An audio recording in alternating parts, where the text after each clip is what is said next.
My name is Barry Minko. At age 16, I started a Z-Best carpet and furniture cleaning company, and by the time I was 20, it was worth well over $240 million in a hot stock on Wall Street. There was only one problem with the company and me. We were both frauds.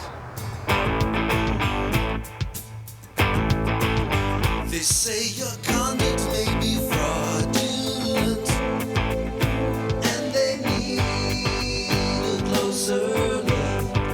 They're alleging personal enrichment. They're saying you've been cooking the books.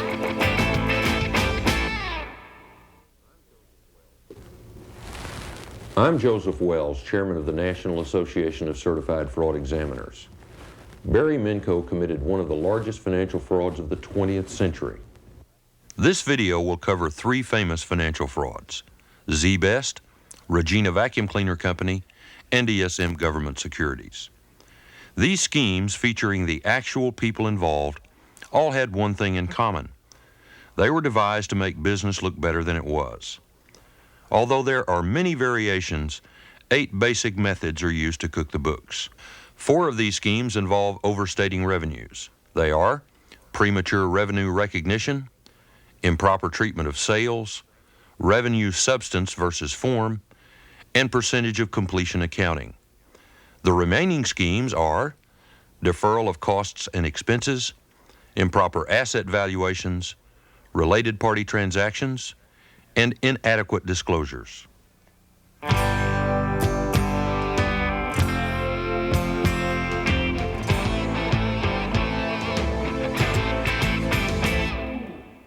I'm Barry Minko, president of Z-Best Carpet Cleaning. Your carpets deserve the care and expertise of our licensed, bonded, and insured technicians. So call now. I'll guarantee the work and the price in writing. At the age of 16, Barry Minko started a carpet cleaning service in his garage. It never made a legitimate profit, so he decided to cook the books. Within 5 years, his scheme had unraveled, and he was sentenced to 25 years in prison for defrauding investors of over $100 million. For the first time, Minko talks about what he did and why. Well, basically the fraud was, we had a carpet, furniture, and drapery cleaning that was legitimate. We owed a lot of money to a lot of people, borrowed to expand on the way up. I couldn't get bank loans a lot very easily, and I got caught up in paying usurious loans, borrow from Peter to pay Paul. And in the process of getting caught in those usurious loans, I got myself in debt and began to perpetrate a restoration fraud, a fraud that would say that I'm making more money than I'm really making, and I need to borrow more money than I really would need to borrow if my company were legitimate. So I needed what we call a built-in excuse. Why are you always short of money? I got these restoration jobs. And I had to fool accountants and auditors into believing that those numbers were real before I could perpetrate that fraud. And nobody loans money to a company that's losing money. So of course I had to be profitable in the process of needing money. So all that was the crux and the foundation for the fraud. Since Minko was in the red from the start, he borrowed money constantly wherever he could. He used phony financials to borrow as much as he could from banks. When his credit ran out, Minko owed so much that the only thing that would save him was to go public with a stock offering. To explain why he needed so much money, he told his auditors and lawyers that he also restored buildings damaged by fire and flood. To show income, he created phony customers. And to cover his debt payments, he created phony expenses. What I did was I created false vendors like Marble Marketing or Tough Techs, and created invoices and created literal front companies who I could show money going to. Although he never had an accounting class in his life, he knew the importance of receivables. Well, accounts receivable are a wonderful thing. They are a tool that is used by a fraudster like me to ask to borrow money, mainly, and to show earnings. So I can borrow money, hey, I need the money, look at these receivables, and I could show earnings. Because once you book the receivable, you're already counting for the income, and you're showing earnings. So what I need to do is create a receivable. And because I had this company that we were doing these insurance frauds from, and I had their letterhead, I could make up any letter and any invoice to say that they owed me money for doing this job. I could take some checks in the past and say that they were supplies for the job, and I could piecemeal it together, the detail stuff along the way. Bingo, I have a receivable. Minco also knew the two tests auditors use for accounts receivable: confirmation with the customer and subsequent payment of the receivable. One way you cannot dispute a receivable if it's been paid. If I have a $500,000 receivable from Interstate Appraisal Services and it was supposed to be net 60, and on day 58 I have a $500,000 check to show them, how can they not book that? How can they doubt that? So something that they used to try to detect the fraud actually worked in my favor, because I was a paperwork manufacturing machine. Joe Dominic wrote a book about Barry Minco called Faking It in America. Dominic claimed that Minco's auditors had been satisfied with examining photostatic copies of original documents.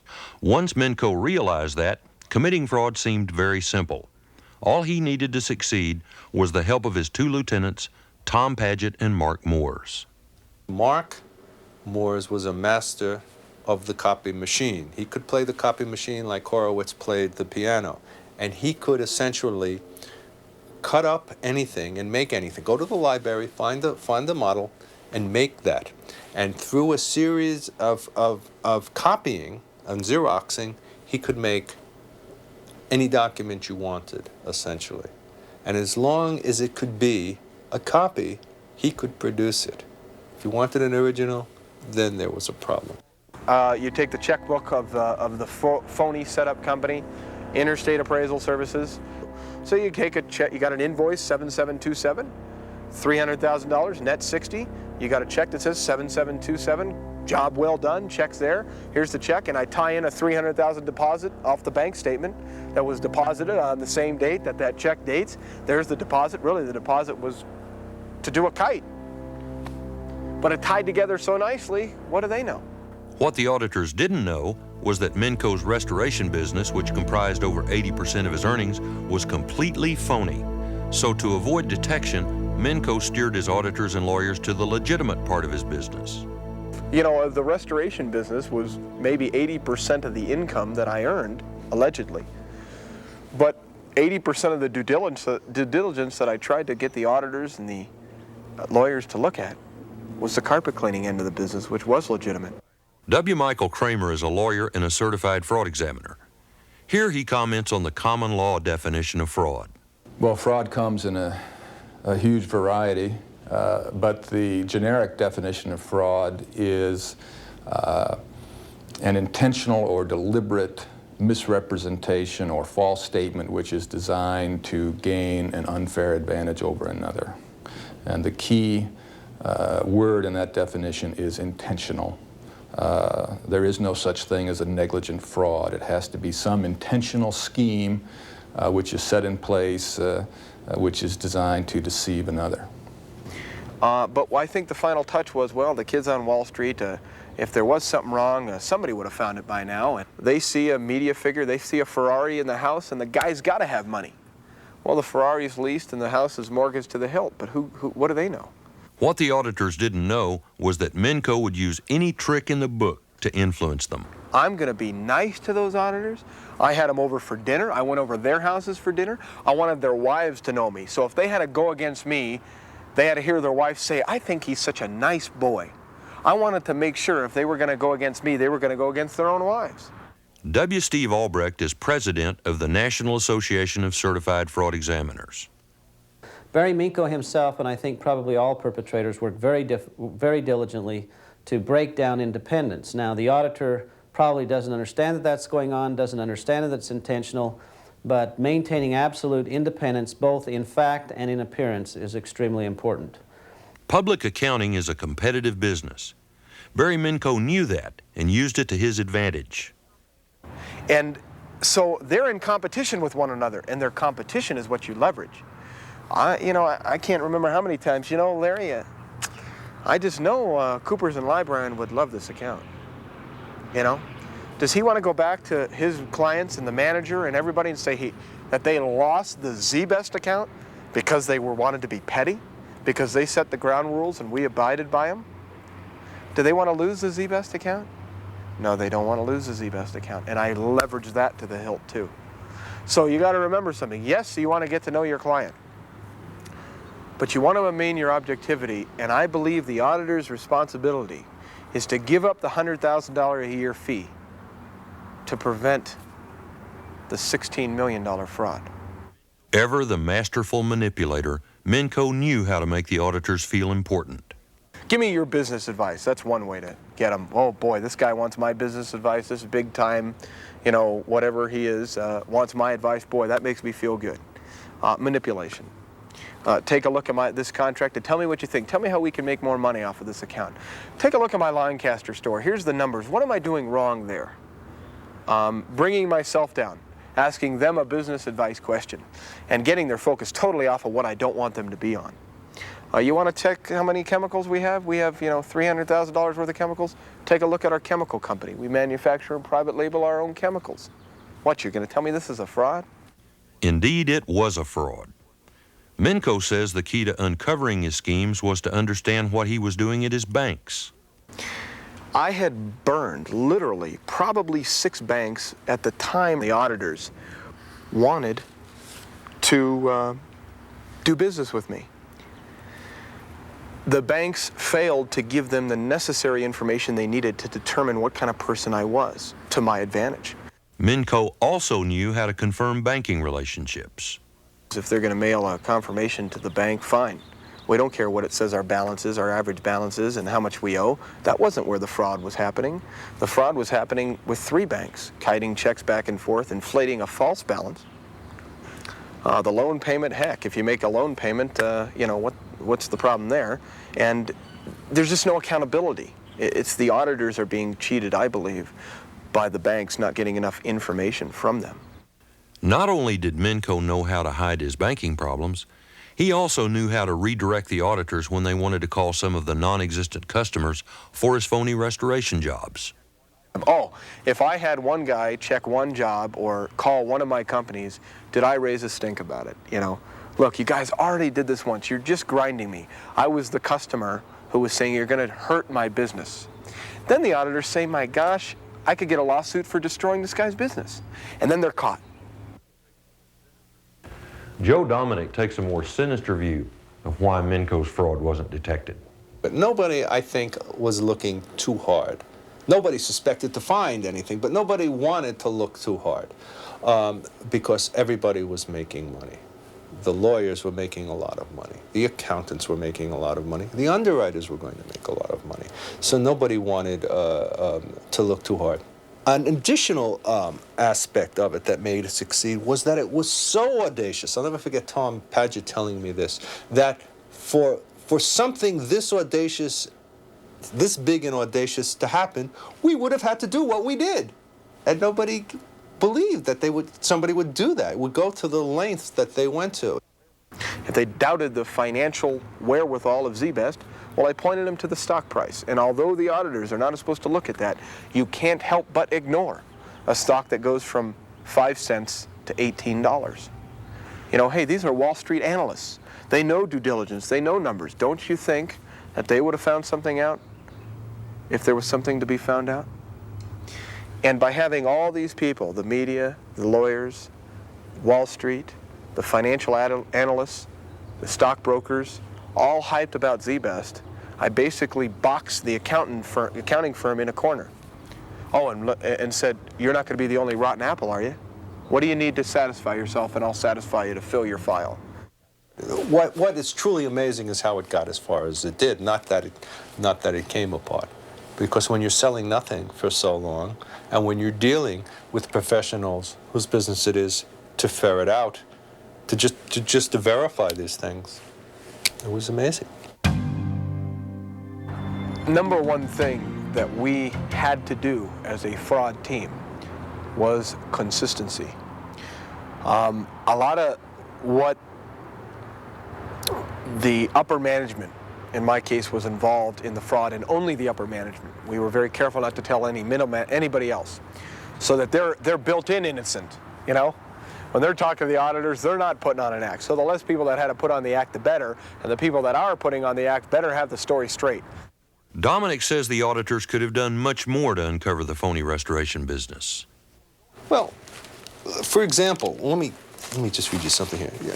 You know, no one ever asked about construction licenses, traffic abasement permits, payroll records for the hundreds of people who should have been working on the projects, OSHA reports, local and state permits and inspections. They never asked about any of that. So I think that was one of the things, one of the red flags they should have looked for. I think a second one was that the contracts worth millions of dollars would be on one piece of paper with no specifications. I think as auditors, we get preoccupied with making sure that the work papers are well documented, but we don't look at the nature of the documents. We don't say, does this document or do these documents really make sense? We tend to be more satisfied if the document is there, not whether it looks like it's a legitimate document or not. So, and that's just an example. I think we have to look beyond the numbers themselves to see whether what we're seeing really makes sense. Ironically, Minco's fraud wasn't detected by auditors. As he became more and more famous, as he became the boy wonder, people who he had scammed in these petty minor ways started to make some noise. The noise came from a Los Angeles housewife. One of Minco's many tricks to raise money was to overcharge customers who put carpet cleaning services on a credit card. If they complained, he would eventually return their money. If not, he'd keep it. This particular housewife couldn't understand why Minco, the boy wonder, wouldn't refund her money. She finally called a local newspaper reporter who discovered that Minco had cheated hundreds of customers in the same way. Within days of printing an expose, the price of Z-Best stock had fallen through the floor. And when the dust had settled, the assets of Minco's $240 million company were sold for less than $50,000. The bubble had burst. Again, without putting the pressure on the auditors, you got to pull yourself away from the numbers. And hindsight's wonderful, you know, to look back and everybody says, how could you have been fooled by Barry Minco? How could anyone have fallen for the old fraudulent building restoration scam or an old Ponzi scheme? Well, very easily. The press says I'm gold. The banks said I was gold. I had Hughes, Hubbard & Reed as my lawyers. I was doing well on Wall Street. And I leveraged my auditors by saying, you don't want to be the only one, the only non-believer, do you?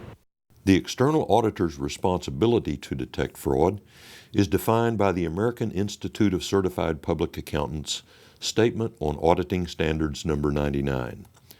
It states that the auditor should understand the characteristics of fraud, brainstorm how fraud can be committed, obtain information to assess the risk of material fraud, identify risks that might result in misstatements due to fraud, assess fraud risks in light of the entity's programs and controls, respond to the fraud risk assessment, communicate information about fraud to management, the audit committee, and others, and document the auditor's consideration of fraud.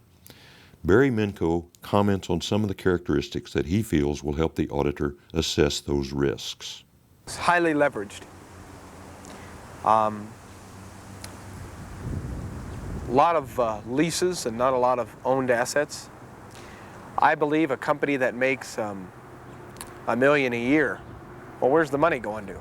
If he's making $1 million a year, why does he continue to lease his equipment? And I know the answer would be because he wants to expand and use that money for expansion, but that just doesn't make a whole heck of a lot of sense. Either he's reinvesting it in the company or it's going somewhere. Where's that $1 million going to? Highly leveraged, owned assets, and unbelievable growth. It's very rare. You know, the computer business, perhaps, the software business, maybe, but anything else, hardly ever, that you're going to see a $4 million company go to a $40 million company overnight unless it's a fad of some kind. The risk of fraudulent financial reporting is present to some extent in all enterprises.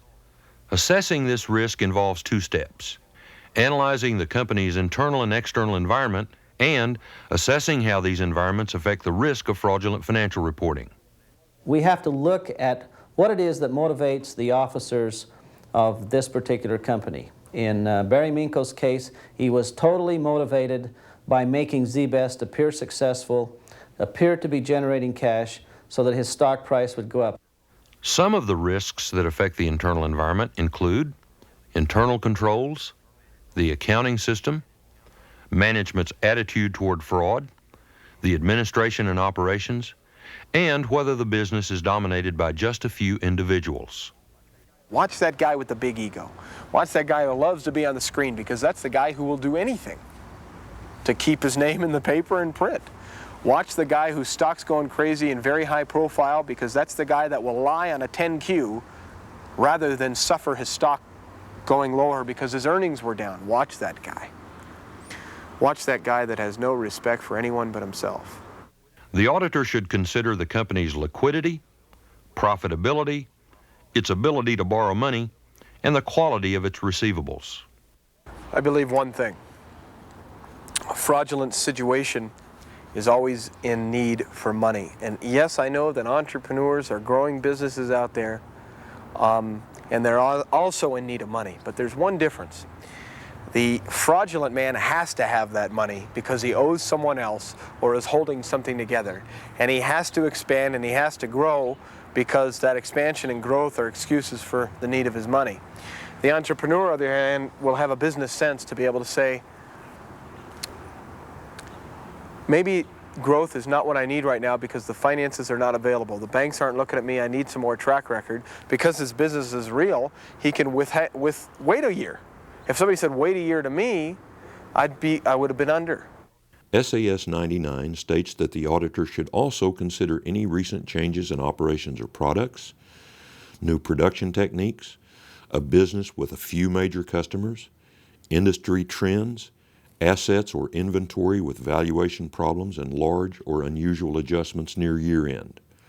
There are other risk factors set forth in SAS 99. Joe Dominic contends that industry comparisons would have helped direct the auditor to potential problems. Does $3 million for a restoration job seem excessive to you? Does $7 million or $8 million seem excessive to you when in fact the largest legitimate restoration job ever done was $2.4 million? More than anything, assess the people who are making the decisions. After all, they are the ones who can cook the books. If you or I worked as hard as they worked, legitimately, or if they had worked as hard as they worked, legitimately, they would have been rich men anyway, I think, because they were so smart.